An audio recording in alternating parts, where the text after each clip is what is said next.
Hey there, it's Diane Forster, and welcome to I Have Today, where we talk about the art of intentional living. And today, I have a very special friend and guest in the studio. Have you ever just felt burnt out? Just so exhausted, no energy. You feel like nothing is exciting you or motivating you. There's all types of symptoms that can be described with burnout. Well, my guest today is, among other things, a burnout expert, but she's an expert in resiliency. In fact, Eileen McDargh is the CEO, Chief Energy Officer of the Resiliency Group, and she is the author of her new book, Burnout to Breakthrough. This is such a great book, Building Resilience to Refuel, Recharge, and Reclaim What Matters. I was actually on the call with my coaching community this morning, and I said, I'm having this amazing woman on the show today, and she wrote this beautiful book, and she's like, Burnout to Breakthrough. I love that. I can't wait to get a copy of it. So you are absolutely going to love her. So our title today is Building Resilience to Banish Burnout, building resilience. And resilience is something that just comes with time. It's like the more you get knocked down and the more you get up, the harder you get hit, the more you can take. It's building resilience. So I can't wait to have this conversation with Eileen today, because she will share how crippling this is and what's happening in our world today with people with burnout, and what exactly is resiliency and how do you build it? How do you create it? So we're going to do that in just a few minutes.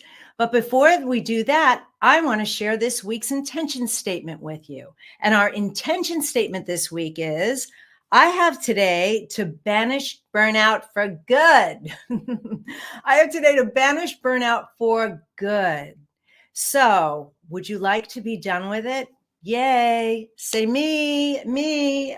Well, we would like that too. So what my team and I do is, with that intention statement, is every single week we have one.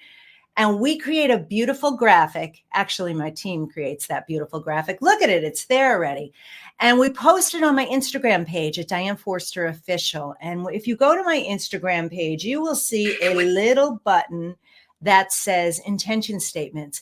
And this graphic is already there. And what I want you to do with it is take a screenshot of it and use it as your phone saver, your screensaver for the whole week. So every time you look at your phone, you remember this. And why do we do that?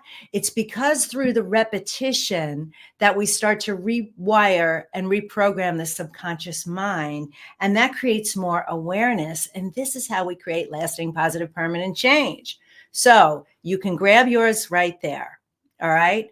So we are streaming right now on E360 Television Network. You can find us also on YouTube, on LinkedIn, on Facebook, on Twitter. And did I forget any place? And we're streaming all over the world, by the way. We're available on all devices that have E360 available. So Apple, Amazon Fire, Roku, Android. So we're reaching actually 81% of the globe.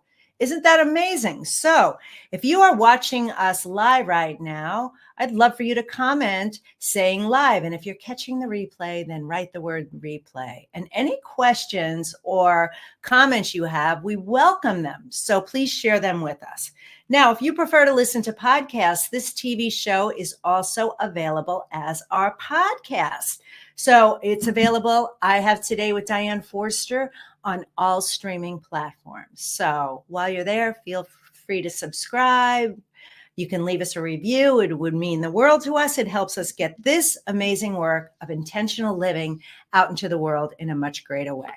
So I'm getting ready to bring Eileen into the studio. But before we do that, let's hear a word from our sponsor, the Spifter. This week's episode of I Have Today is brought to you by the Spifter. The Spifter is a fun sifting spoon that makes cooking, baking, and decorating with sugars and spices so much fun. No more mess or wasting your spices. It's fast, clean, and easy. Everything looks and tastes delicious. It's also great for straining loose tea, getting pesky broken cork out of your wine glass, and draining liquid off food like olives and capers. Whether you're a novice cook or a gourmet chef, you'll love the results. The Spifter, the kitchen gadget that no kitchen should be without. Well, hello, Eileen McDargh. Welcome to I Have Today. Thank you. I am so delighted to be here, and I love that commercial. Oh, thank you. You know, that's my invention. Did you know that? No. Yes, it is. That was anything you don't do? Plenty. Believe me. I don't run 6 miles a day. I know you do. Yeah. Yes. Yeah. Yes. That's so impressive. Well, we're so excited to have this conversation because I love you. I love what you do. And I really wanted to bring you as this expert in resilience and everything that you do to our audience, because I know that our audience is suffering from this. A lot of people are suffering from this. Heck, I'm not right now, but I've certainly, well, that may not be true. I might be a little. It's been a busy year. So I am really looking forward to this season and taking time off and all of that stuff. But as an expert, I wanted to bring you on, find out your story. How did you get into this work? You know, what made you the expert, and share some of these amazing strategies, especially we're going to talk about your book. So first, tell us a little bit about who you are and your background. Well, let's see. Long ago and far away, I taught school at a rural community at the Florida-Georgia border. Went from that to be the director of marketing for Amelia Island, the resort. At that time, it was called Amelia Island Plantation. It's changed its name. Got divorced, moved out to California, lived with my blessed sister, who opened up her 1-bedroom apartment with a husband, German Shepherd, and a cat, and said, "You can come live with us." I love, love, love my sister. And then my first job was with doing corporate communication for a national healthcare company. At the end of 1 year, I said, "This is the most dysfunctional organization I have ever seen." I've learned more about leadership by seeing what's bad leadership. I put leadership in quotes. Then I went with a PR firm handling their multinational clients. Again, I got to the place, Diane, if I wrote another press release, I was going to throw up. And that's when I stopped. I said, I can't do this anymore. And sometimes what's important is that we know what we don't want versus what we do want. And that might be the start. And that actually started me on this journey. And so my first book was called Work for a Living and Still Be Free to Live. And it was the first book that ever looked at this notion of work-life balance. In fact, it was so new, it wasn't even a topic yet. And so throughout all of this time, I'm looking at how do we blend together the work that we do and the life that we lead so we have a congruent whole. And that's really been the whole focus. And for me, when 9/11 occurred here in the States, I then looked at this idea of resilience. You know, we just had for us, which was huge, but I saw people, okay, now what do I do? What do I do? And so resilience then became another study that focused on top of the whole notion of balance, which I'm going to put in quotes because it doesn't exist, and burnout. And that kind of brings me to today. So I've been doing this for a long time, which is amazing because I'm only 21. You look fabulous. So fabulous. Yeah. Yeah, it's true. So, all right. So how many years did you work before you said, I'm not doing this anymore? Well, let's see. I had 4 years in the education field, which actually was by happenstance, not by design. But I was a really good teacher. Yeah. I earned my teaching credential in the classroom, not from college. And when I left, I was actually Teacher of the Year for my county. Wow. Which wasn't until I went, but I loved it. And so I had 4 years there. I had another 3 years with the different corporate sides. And then, so it wasn't like I had worked tons of time, but I just, something, Diane, didn't feed my heart. Yeah. No, I actually love that your answer is only 7 years. Like, you jumped, and I really appreciate that you said, I'm not doing this. I don't do this. I'm not doing this. And dove deep into finding out what is it that you want to do? Right. By knowing what you didn't. Yeah. Well, Yeah. if you think about it, all of our life, and it's for you too, Diane, you didn't suddenly pop out of the womb and say, I'm going to be this amazing, a keynoter and coach and mentor. I mean, you discovered this path. Right. But it's the process of discovery. It's the journey that we take. They go, oh, and many times it's not quite that.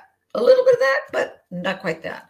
Yeah. So I think the whole notion of building resilience to banish burnout is about paying attention to what works for us, both mentally as well as emotionally. Yeah. And it means listening.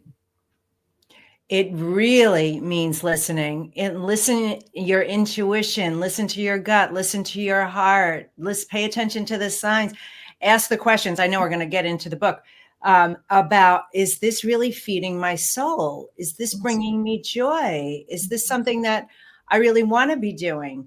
Now, there's certain things in life that we kind of have to do, even if we don't want to do them. But I don't believe that in any way when it comes to your work. You might want to put in the time, right? Because you get the education in certain positions to move along. Like you said, I didn't just get here, right? I had 32 years in advertising and television sales that exposed me to media my whole career. And when I reinvented to become a life and mindset coach and an author and a speaker, I thought I was leaving all that behind. And I realized, no, actually pull all that with you. Right. And so I know that there are some keys that you want to share in this. So first is, the way your book is broken out. I love the way you have the sections broken out. So good. And the first part of the book is the burnout. So what are some signs or indicators if someone is experiencing burnout? Okay. So first, I need to give credit to the guy that created that word burnout. It was Herbert Freudenberger back in the late 1980s. And he watched himself. And what he did is he would work all day in his psychology practice. Then he volunteered to work with inner city people who needed help. And he basically worked almost 24/7 and just watched himself and he realized that was the start of burnout. And he gave us that word. And what's so interesting is when I wrote my first book, burnout was not as big a topic as now. It's like, holy crap, what am I doing? So let me define burnout. Burnout is to excessively strive to reach some unrealistic expectation imposed upon by ourselves or by society. And when I say some unrealistic expectation, we expect that I have to say yes. And by the way, women are really good about going like this. We're like those bubble heads. Yes. Oh, yes, I'll do that. Yes. Because I'm needy. And if I don't do this, you won't like me. So what are the expectations? And where is it that we say, you know what? That's unrealistic for who I am, for what I'm doing, for where I am now in my life. Yes. So at the end of the day, it's absolute exhaustion, which can be mirrored by everything from the work that you used to love, you hate now, not getting enough sleep, getting too much sleep because you can't wake up, irritable, you have lost your sense of humor. It could be doing too much, and too much could be everything from alcohol, drugs, food, and you realize that this is not the life that I want. So first of all is realizing that there is something that is going wrong. And and in my book, we have a little short quiz that people can take for themselves. But I would guess that the people who are listening to this right now, as I'm talking about this, they're saying, oh, yeah, that's me. Yeah. And sometimes, let me also say, I define there's a difference between work and job. Job is what you do for a paycheck. Work is what you do for a life. Yes. It would be fabulous if those two were combined. Sometimes they're not.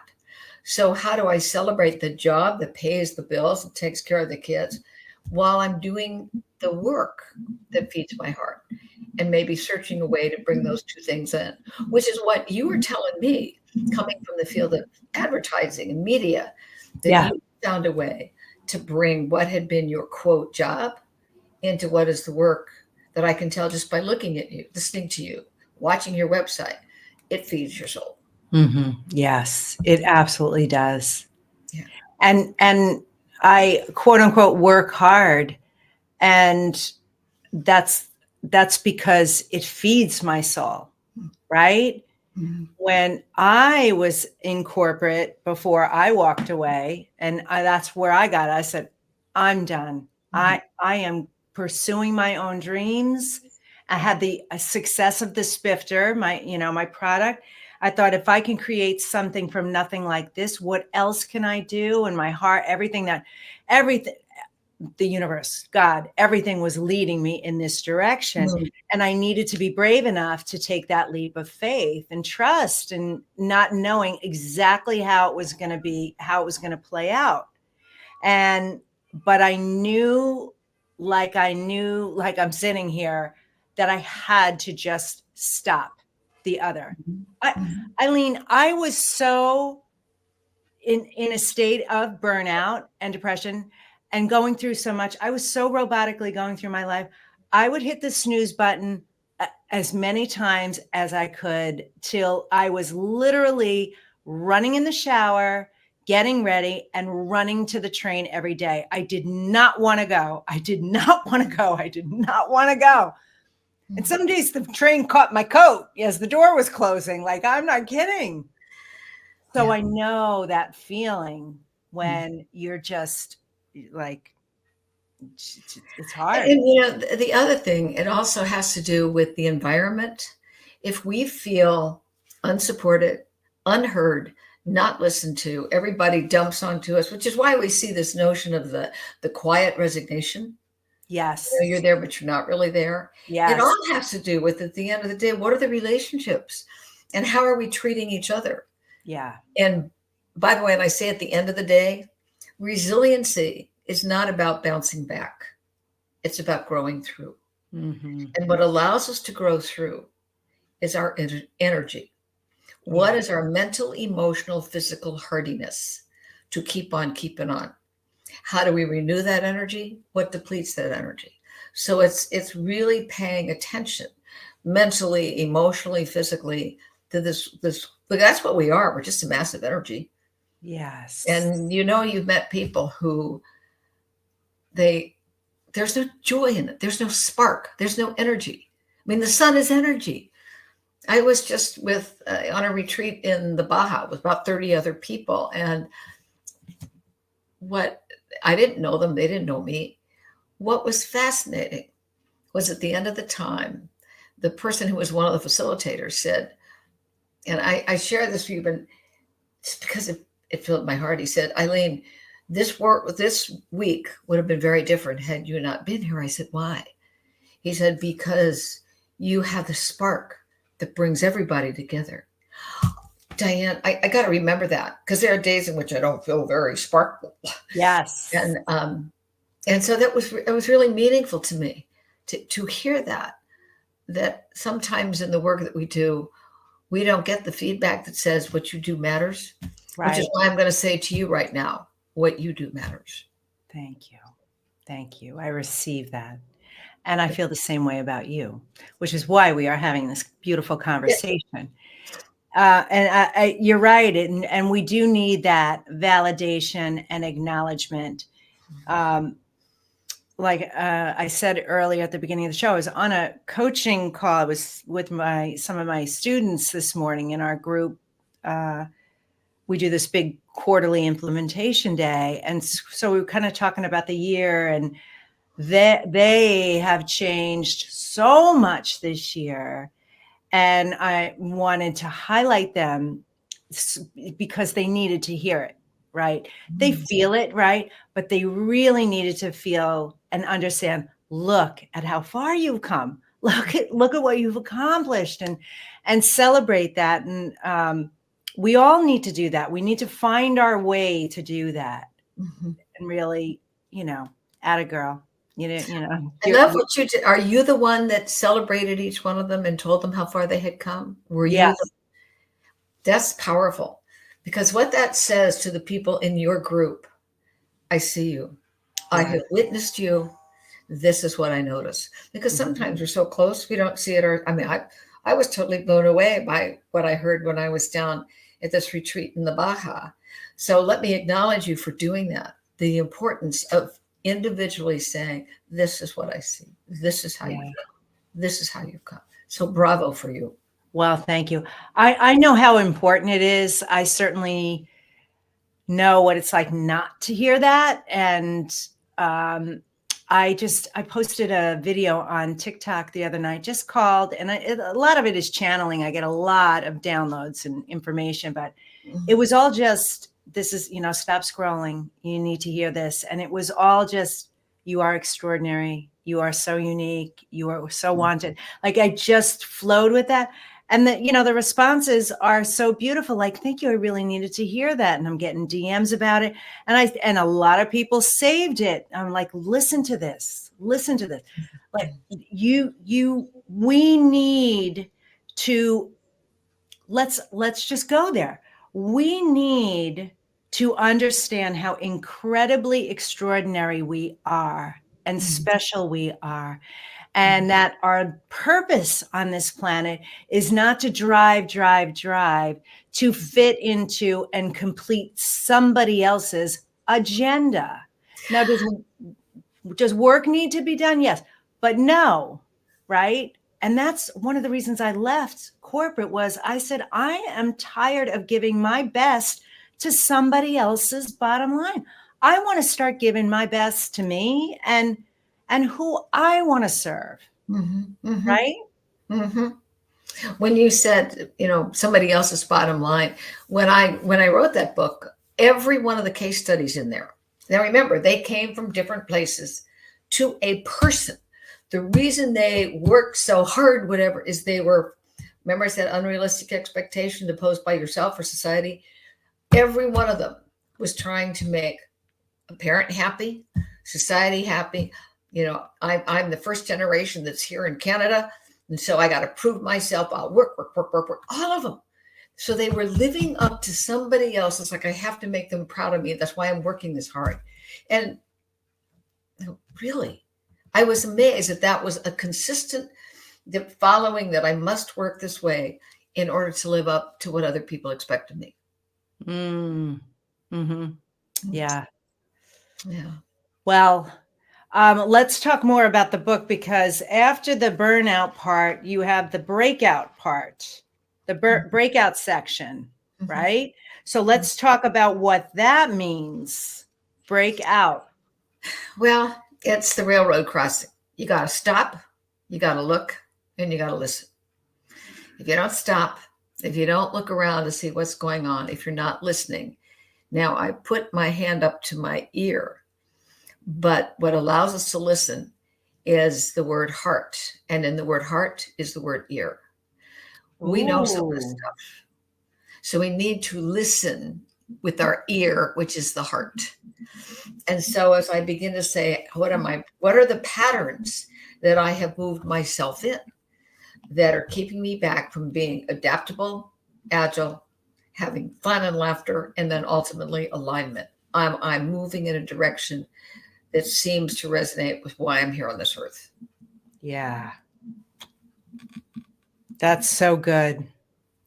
That's so good. I can relate to that moment.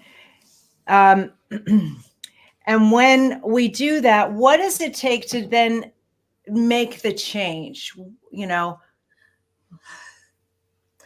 Well, when we say make the change, this is not going to be a change. Yes. Thank you for saying that, because it can be small changes. And it's not like I can flip a light switch and voila, it is all wonderful and my life will go on forever and ever. It doesn't work that way.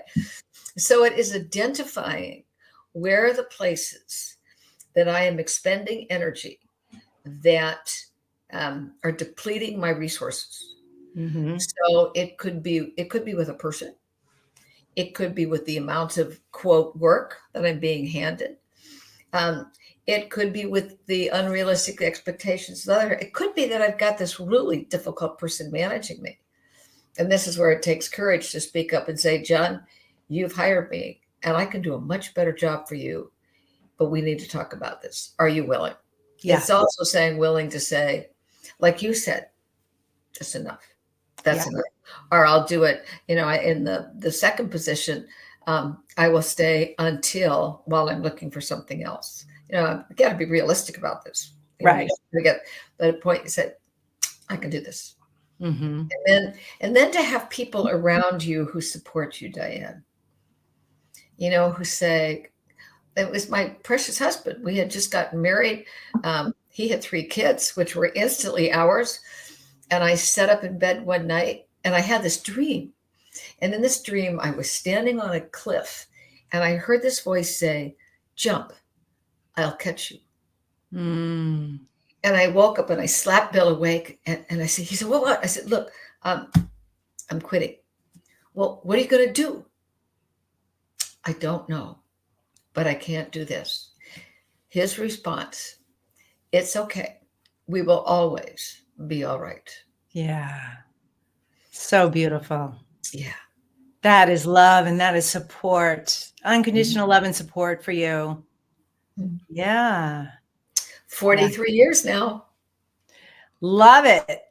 Which is 43 good. years. Like I said, I'm only 21, so I don't know about that. Say, yeah, the second marriage, 43 years. That's fantastic. I love that. So beautiful.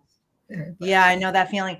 I knew mine was coming. I knew like some circumstances had changed at work, and I was in a job share situation. So I was working 3 days a week, and my job share partner moved to New York, and they wouldn't let me replace her. So I was either come back to work full time or bye-bye.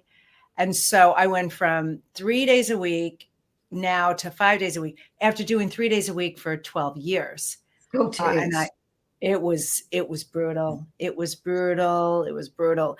And so I made a plan. I said, I've got to make a plan. I've got to do this.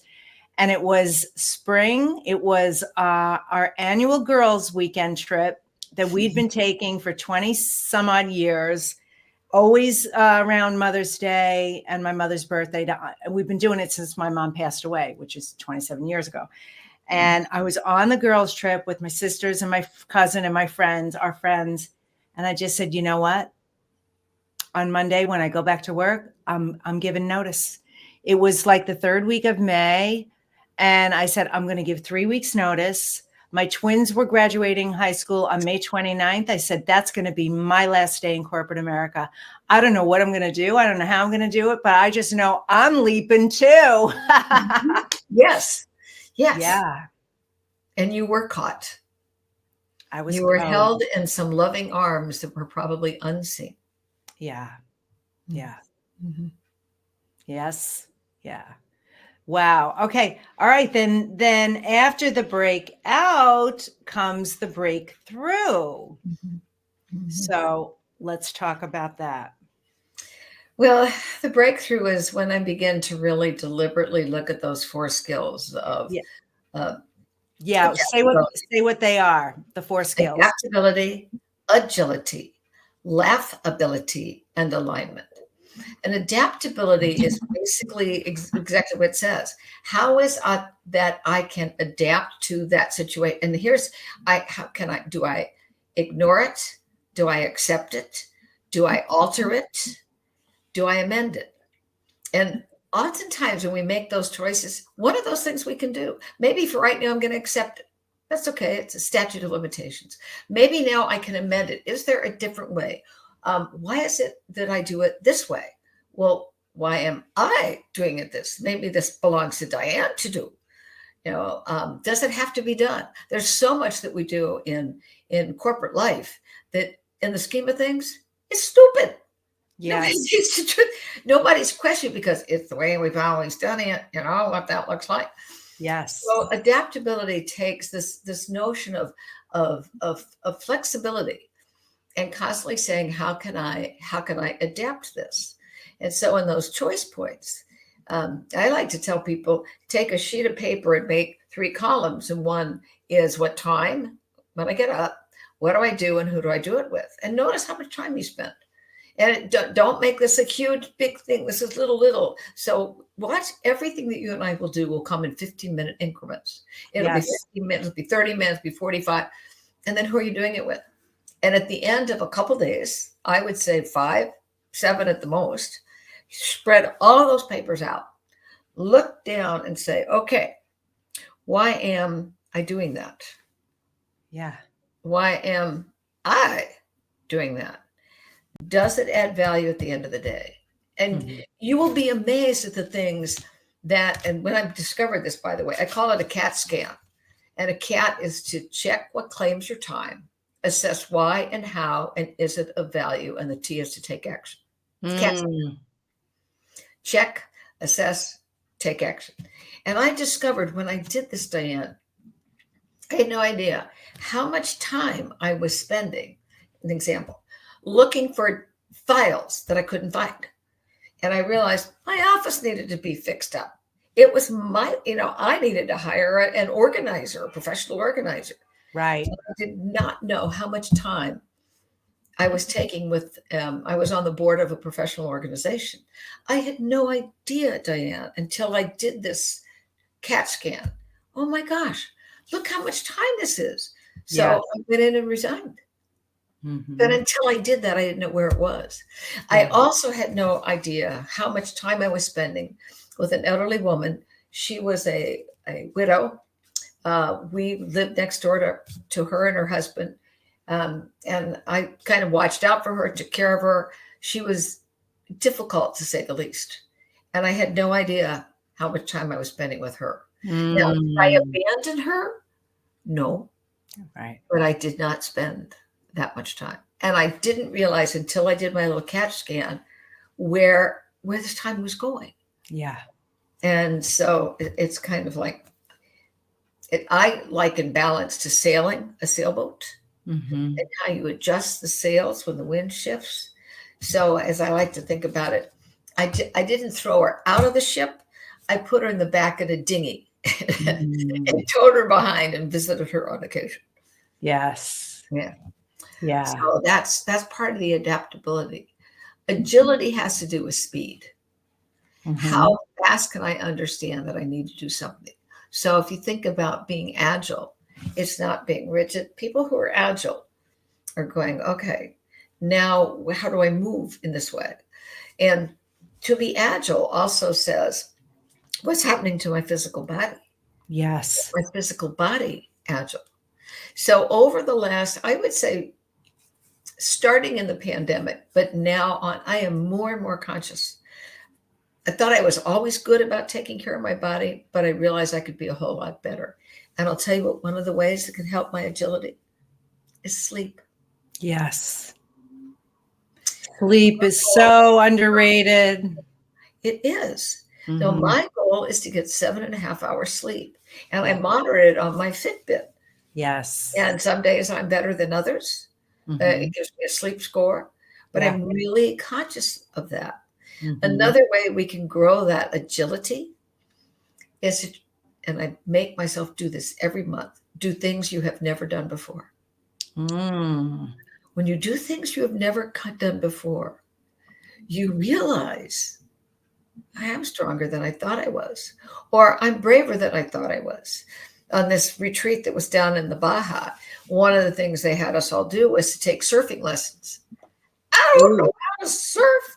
Oh my gosh. I'm laying on the surfboard and this instructor is saying, okay, now paddle. And okay, jump up.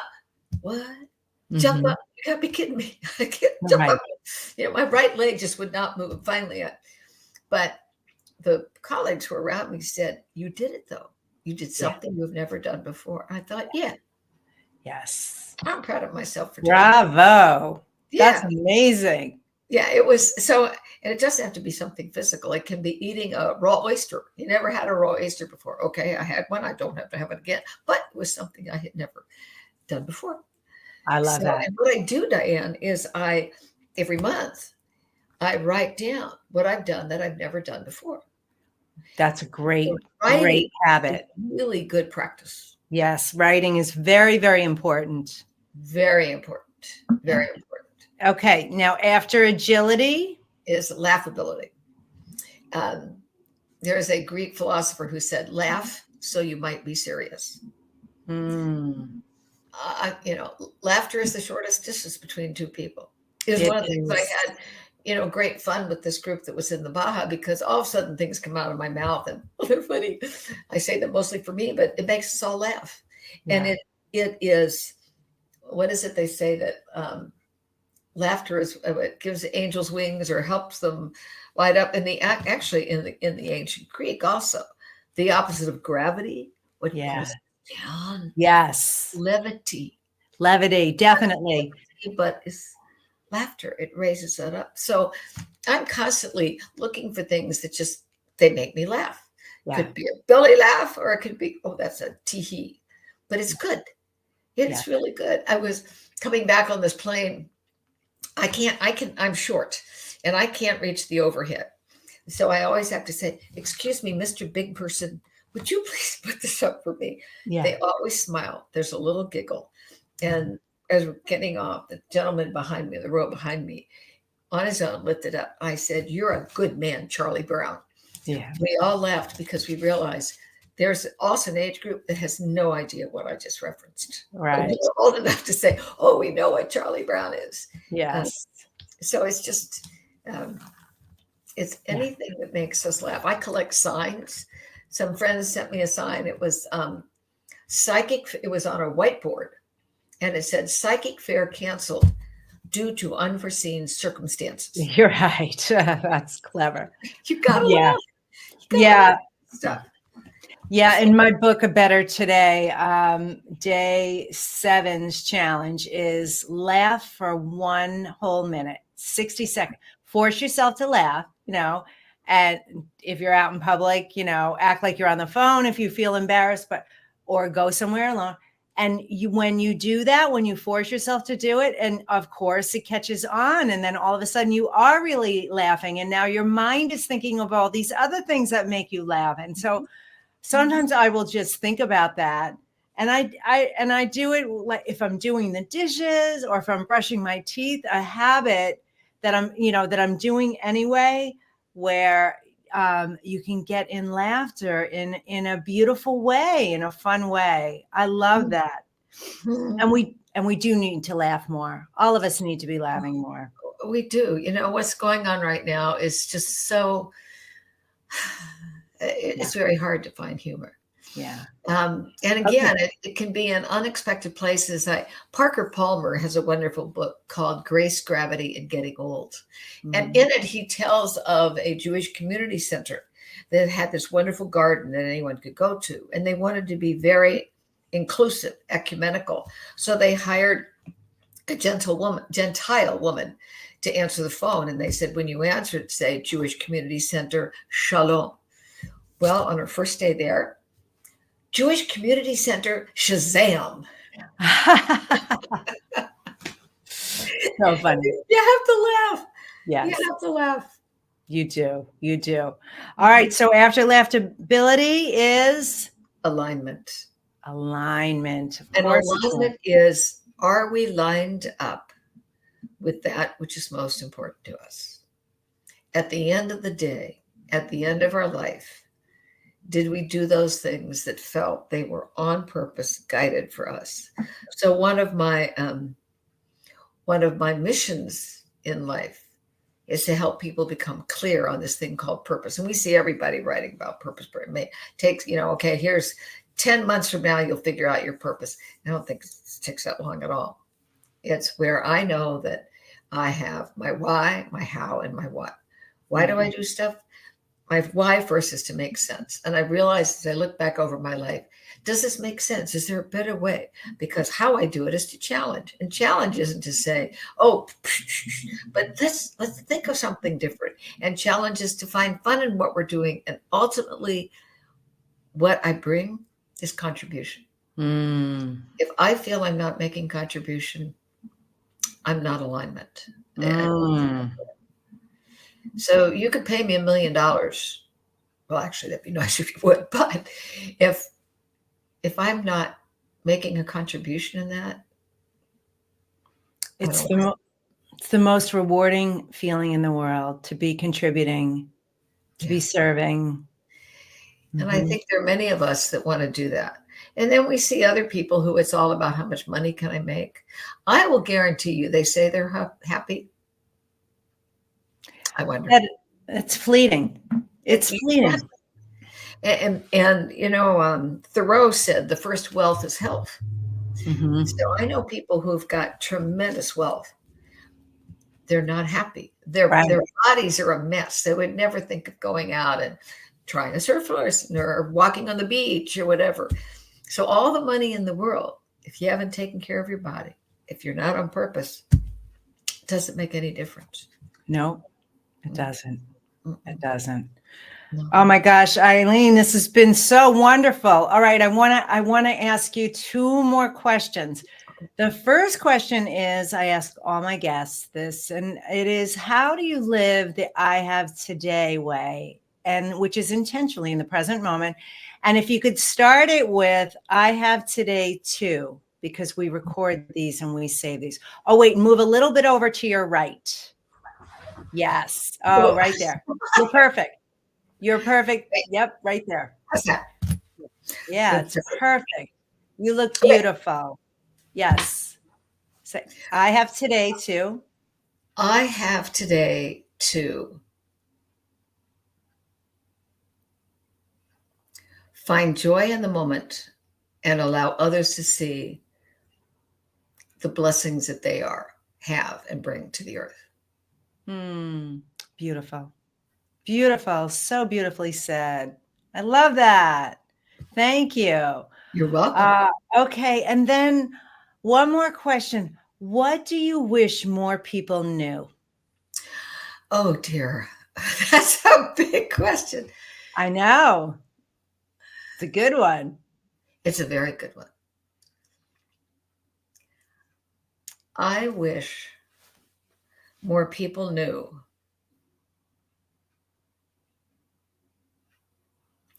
the power of kindness and the power of living in worlds that might be different than ours. And being down in the Baja made me think of this because the gray whales are now going south to the birthing lagoons in the Baja. Yeah. And the tiniest of those lagoons is San Ignacio. And the reason we can go down to San Ignacio is that there was a little fisherman. They were very terrified of these gray whales, who was in the lagoon. And this gray whale surfaced. And he touched out his hand and he stroked the back of the gray whale. And as he did, his fear went away. They lived in each other's worlds. And he went back to the village and said, we don't have to fear them anymore. Yeah. Because of that small gesture, San Ignacio is a World Heritage Site. That's how I can go down and kiss the head of a 40-ton gray whale. He didn't change the world. He didn't save every whale. It was that one small action. Can I live in the whale's world and say, we don't have to be afraid? Wow. Beautiful. Beautiful. It's been such a pleasure having you on the show. To all of our viewers, Burnout to Breakthrough, Building Resilience to Refuel, Recharge, and Reclaim What Matters. We are going to have the info to get your copy of this book in the show notes. And Eileen McDargh, you are a treasure. Thank you for everything that you do. How can people find out more about you? Your website? Okay. So go to eileenmcdargh.com, and that's EILEENMCDARGH.com. All right. Well, thank you. Sending you blessings and love. Happy today. You All too. right. Namaste. Thank you. Namaste. Oh, so beautiful. That was amazing. I took so many notes today. That is so powerful. So powerful. So Build Resilience and Banish Burnout is the name of our episode. Our intention statement was I have today to banish burnout for good. And so what I want to share with you right now is we're getting ready to do our mantra meditation. And this is how we end every one of our shows. So please stay till the end, because it's our intention that you leave here feeling better at the end than you did at the beginning, which I hope you did after what we've done already so far with our interview. Is to let you know that big news, the announcement on launching of my new television network, I Have Today TV, it's launching in just a few months. We are very excited about it. As I say that, I get goosebumps. It is the first and only women's personal development and transformation television network for women over 40. And so it is your resource to go learn from incredible women in a variety of fields and expertise, where they share their wisdom with you as you go through transitions in your life, right? We all go through them. And at different stages, different levels, there's support that you need. So we are going to be that resource for you. So more exciting information will be coming up about that soon. But one of the things is we are actively seeking TV hosts. And so if this is something that resonates with you, if you are a woman professional or entrepreneur and you are an expert at what you do, you'd like to take your message out and reach the masses and have global impact and touch the lives of so many more people, then TV hosting might be the thing for you. And so what we do is I give you 30 minutes of my time for free to explore if this is a fit. So you can go apply and answer the questions on the questionnaire so we can really use our time together wisely at tvstarhost.com/apply, tvstarhost.com/apply. And the team and I would love to have a conversation with you. All right. All right. So what we're going to do now is we're going to get ready to do our mantra meditation. And so what we do here is I'm going to walk you through this. If you're driving, obviously you can't close your eyes. You can kind of tune in, but keep your eyes on the road. And for everybody else, stop multitasking. If you are, that doesn't even exist anyway. So, but really be present with this so that it can really have the impact on you that it's designed to do. And what we're going to do is we're going to take in 2 breaths. We're going to breathe in for 4 through our nose. We're going to pull it all the way down to our root chakra, your tailbone. We're going to hold it for the count of 8. And as we're holding it for 8, counting to 8, holding our breath, we're going to send energy to all of our chakras. So your root chakra, your sacral chakra, your solar plexus, your heart, your throat, your third eye, your crown, and your soul star, which is above your head about a foot or so. It's a very important chakra because it is your connection to receptivity. This is how you tune into your intuition. This is how you get the information and ideas. This is how you get the guidance. All right. So we'll count to 8.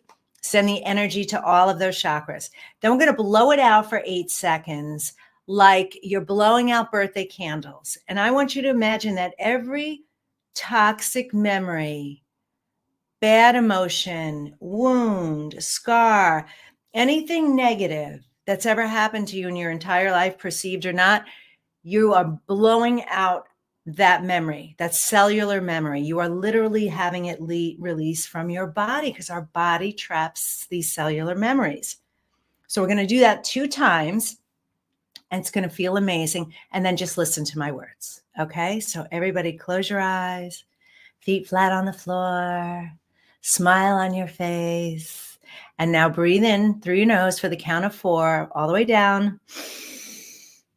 Hold it as I count and send the energy. Here we go. 1, 2, 3, 4, 5, 6, 7, 8, and release. Blow out those candles for 8.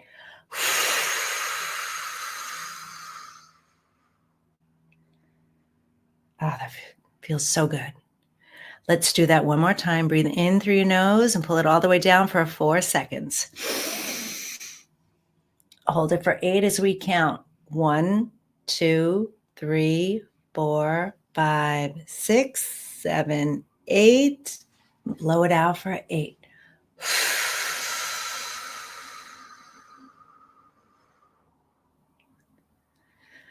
I have today to love my life. Something really good is going to happen to me today. I can feel it. Miracles, big and small, I notice them all. Yes, yes, yes, thank you.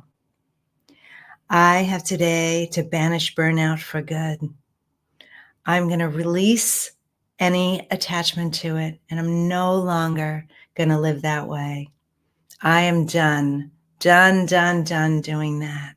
I am going to honor myself, and I'm going to get clarity about what it is I don't want anymore, because that's just as important as knowing as what I do want. In fact, sometimes the clarity comes from what I do want by understanding what I don't want. And what a powerful realization that is.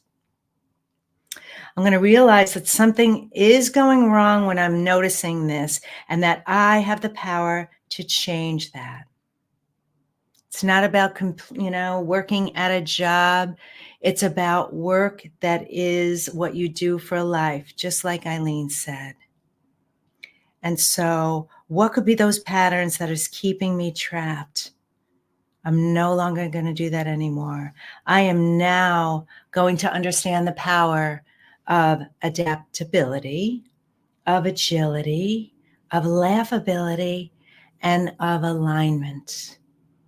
And that my purpose in this life is honestly and truly to love and accept myself, and love and accept others too. And that there's no hamster wheel. I am not going to allow any outside forces make me feel like I'm not moving fast enough or working hard enough or any of that. This journey is so brief. It is so fast. And I'm going to live it intentionally. And I'm going to allow myself to feel the love and the joy, experience the laughter, grow along this journey, do things in my time and my way, and banish that burnout for good. And so it is. Thank you, thank you, thank you. I want to thank my guest, Eileen McDargh, for being here today. Amazing. Again, we're going to have information for her book, Burnout to Breakthrough, in our show notes. Be sure to follow me here at I Have Today with Diane Forster, and also Diane Forster Official. Those are my social media channels. We are live every single week. We have hundreds of episodes for you that all talk about the art of intentional living. So if you want to make changes in your life fast, effectively, at no cost, this is a great way to do it. Learn how to live intentionally. And we'll see you next time on I Have Today. Take care. Bye-bye.